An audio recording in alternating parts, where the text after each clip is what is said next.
Our feature presentation is Cobweb. This is classic horror storytelling. Young boy who's not having the easiest time at school. Every night he hears knocking in his room. No one believes him, of course. Like his parents tell him it's his imagination. The teachers at school are worried about the drawings that he's coming up with. But yeah, there's something going on there. As it turns out, it's not just the knocking that he has to be worried about. So Cobweb. We talk a lot about atmosphere on this movie. This one's a little bit different because it starts off and you get your horror cold opening. And then the atmosphere, I thought I'd say the first 10 or 15 minutes, I thought it was a little too oppressive. Like it was like the writing had to work its way into the atmosphere, which usually the writing creates the atmosphere. Ooh.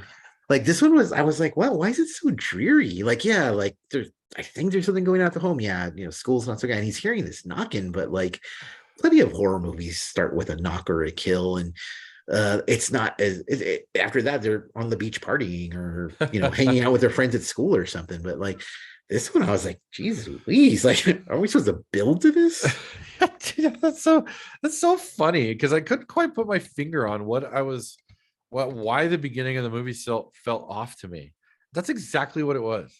It was immediately like Edgar Allan Poe tale, like setting of just fucking no lights on in the fucking house, shot with a blue filter, so everything's fucking depressing and bleak looking. And there's a couple moments where they break it with like sunlight. Yeah. But that's it. Yeah, you're right. And yeah, it's not about till halfway through the movie before it like that makes sense that is the way everything looks. Yeah. So, yeah. And I think what they were trying to do, because I noticed it later on, is when they're not at the house, it's shot different. They even there's some camera tricks they do only in the house, which I actually thought was cool direction. I mean, I have a lot of good to say about this, but yeah, I thought that as atmosphere goes, this was one that exactly like you said, it took half of the movie before it felt like it fit into the shoes it was wearing. Yeah, and spoiler, we're going to talk a little bit about this movie. We won't get into the major plot points of it, and it's like sometimes in a horror movie, in the opening 3 or 4 minutes, you'll see a couple get killed immediately. So you're like, okay, I know where this is going, but like there's no deaths in the beginning. Nothing too crazy happens. I mean, someone straight up gets Peter, the kid, straight up gets told like, hey, you got an overactive imagination. But yeah, it's really like almost bleak to a sense. And he's a bullied kid. Like he has no friends. And my gosh, their house, the outside of it, it's like I've seen haunted houses that look better than this. Yeah. And it's in a really bad shape. But I don't know. It just seemed a little too heavy and it's like the week before Halloween. Like I get it. Like, you want to have, but even in the actual Halloween movies, they're not really that heavy early on. But it does. The writing eventually, like you said, about 30 minutes. Actually, that it's a fairly short movie. 30 minutes, maybe a little more than that. Like it gets into it, like you really, because you can tell leading up to it, like the mom played by Lizzie Kaplan, you're like, oh, there's something going on there. The dad seems like he's great, he's awesome, he's the yin to her yang, but there's something going on at the house, that for sure. And eventually it does get to that, and then you get to this first major twist. And when that happened, like I can't imagine anybody saw that coming, because you get to this first twist where he has to go to his room or face a punishment, and it's like, holy shit, that's what's going on here. Yeah. And you got a whole new movie at this point. It's like, yeah, that knocking, like, you're gonna get this generic haunted house movie or whatever. No, you got a serious family drama going on here. Yeah, no. And I thought Anthony Starr, who is Homelander from the Boys, if you're wondering what else, he's awesome. Amazing actor, amazing as Homelander. And it's good to see him in different roles. And he's got this how do I describe it? Charisma? He's got like, he's incredibly charismatic. Yeah. But like so much so it makes you uneasy. Like Ted Bundy, like I guess that's what people said about Ted Bundy. He looks like a weirdo to me. But like it's that kind of shit where it's like, oh, he's very handsome and he's got a great smile and he Affable, can, very yeah, nice. yeah, and can like obviously smile and talk his way out of virtually anything, and that's a very scary power to have. Hmm. And that's in full force in this. And then Lizzie Kaplan, I think we're pretty big fans of her, and this real different role for her.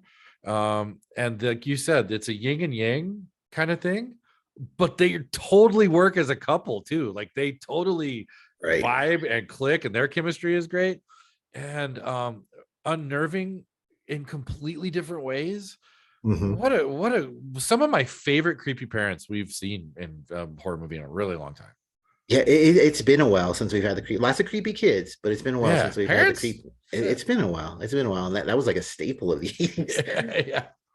Yeah, they were really good. And this movie does, and maybe it's a little much, but it does a really good job of foreshadowing. You get Mm-hmm. comments Oh about yeah. overactive imaginations. There's a Anthony Starr standing in the shadows at one point talking to his son about not a be careful what you wish for type thing, but he's giving him a life lesson basically, and the way he did. I mean, he's a great father. You think, Oh, you're right. but wonderful foreshadowing in this movie, and it does. Oh, it kind of sounds like, oh man, what the hell? Like it's supposed to be about knocking noises. Now you're saying it's a family drama. It's jarring when it happens. Like what happens to Peter? You're like, what the? Where are they going with this? But it doesn't feel out of place with this story. Like they that moment is tied in really well with what had been going on up until then. I yeah, totally. And I'm no fucking super genius or super genius storyteller guy. Like but I usually figure this stuff out, relatively quickly. This is a movie where I had no fucking idea where the fuck they were going with this thing. Like you said, when the twist hits, you're like, oh shit. Okay. And to be honest with you, I was very concerned. I was like, ooh, Yeah. not a fucking twist I like. This it's either been overwrought or it's fucking boring, or it's just like, fuck. I kind of like, I was like, I have this idea of what this is probably gonna be, and it's gonna fucking be lame. And I wasn't totally wrong, Mhm. but it definitely wasn't lame. So that's where I think the movie kind of like it totally, I don't want to say it loses control, but holy shit, does it get wild compared to what you like the first 45 hour give you. It gets pretty crazy, and concern's a great word for it, because when that happens, the first thing that I thought of, and it's not a good thing, is that Jack Ketchum, that girl next door. Oh yeah, I yeah, hate that fucking movie. yeah, I yeah, hate it. And it's not because of the direction or the actors or anything. The premise, the idea, what happened, it's fucking horrible. yeah, And I thought we might be going in that direction in this. And yeah. even if we didn't go to those levels of it, I mean, even a tenth of a percent of that would be just too much, like for me, Totally agree. for my sensibilities. And I was so yeah, the concern was there. I was like, oh no, where are they going? What is going to happen? Do I watch this? Right. And thankfully, they dial it back. Like it doesn't get anywhere near those levels, but they do a really good job of sucking you in with that twist and then making you feel genuine concern, because just surface level, it's like, oh yeah, it's fucked up, but Yeah. you don't know what the hell is going to happen next. No, you don't. And the fact that you basically get what this turns into is like a still like a really great like Twilight Zone, or I mean it's just like it is it's what horror movies should be in a lot of ways, Yeah. man. Simple, effective, great imagery. Um, your bad guy, quote unquote, doesn't need to have crazy motivations. There Yeah, was, you know what I'm saying? I There like that. was an instance where I thought it was a little silly, and I thought there's a monologue that I thought was unnecessary Hmm. and silly. And not that it took away from it, but it was like, this could have been even. I think that took away from the creep factor of what was going on here, but still creepy. And I just really liked that they went to, also I want to commend the director. The last 30 20 minutes, 15 20 minutes are filled with just horror fan movie delight, man. Mm.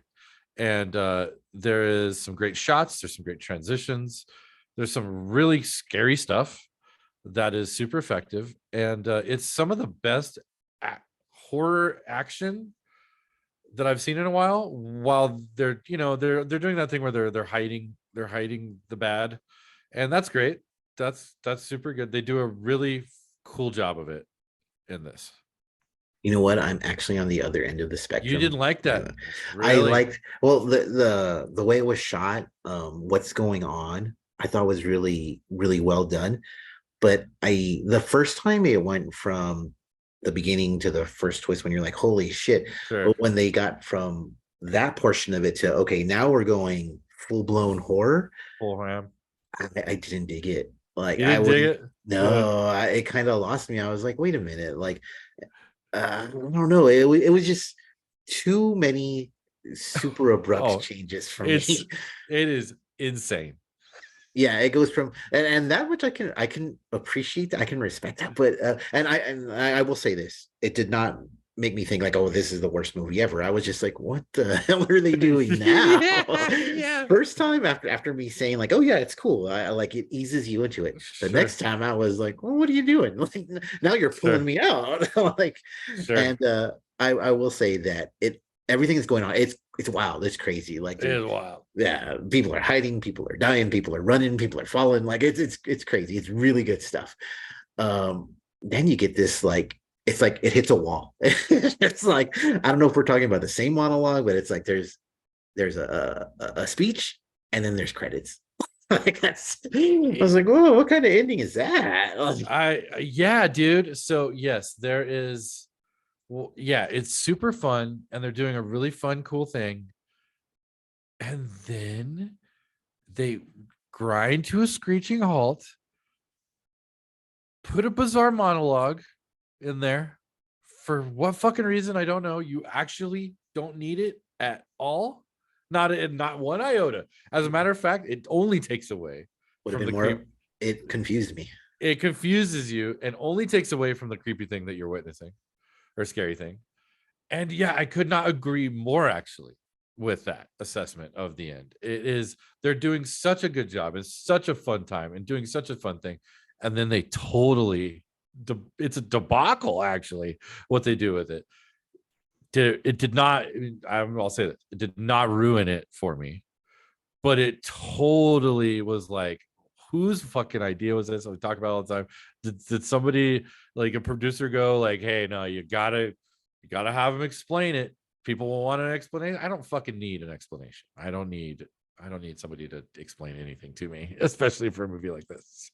We've talked about it before. Sometimes no explanation is the best explanation. Sometimes that just tossing something out there and letting the viewer come up with an explanation is the best direction to go in. But Yep. as erratic, and we have kind of different opinions on it, we might agree on this. I think the part of the movie that I think is like the biggest disservice is to Cleopatra Coleman. Um, Oh, she was great in Infinity Pool, and in this movie, she was just as good. The only thing is, she's a bit player. I get that, but it's not just that she's not in it for large swaths of time. It's like the character is completely ignored, like almost needless to the story, and that's a oh, shame because great performance, a great actor, and a really good character. yeah, man. I'm glad you brought it up. I love Cleopatra Coleman. She's awesome. I really, I think she kind of like leaps off the screen in a lot of ways, and um, totally pointless character. It doesn't make really any sense as to the why she's giving a shit, particularly about, Peter, other than he looked sad the one day in class. The drawings, got those Oh yeah, drawings. I got them drawings. Nah, none of that made sense, man. None of that, like the whole side, and the fact that she was only ever introduced as a cheap, oh, you got to make the audience care about something again. That sucked. That's crappy writing, and that's a total disservice to, I mean, the character, but to a great actress who, that not there was no meat on that bone for her to work with.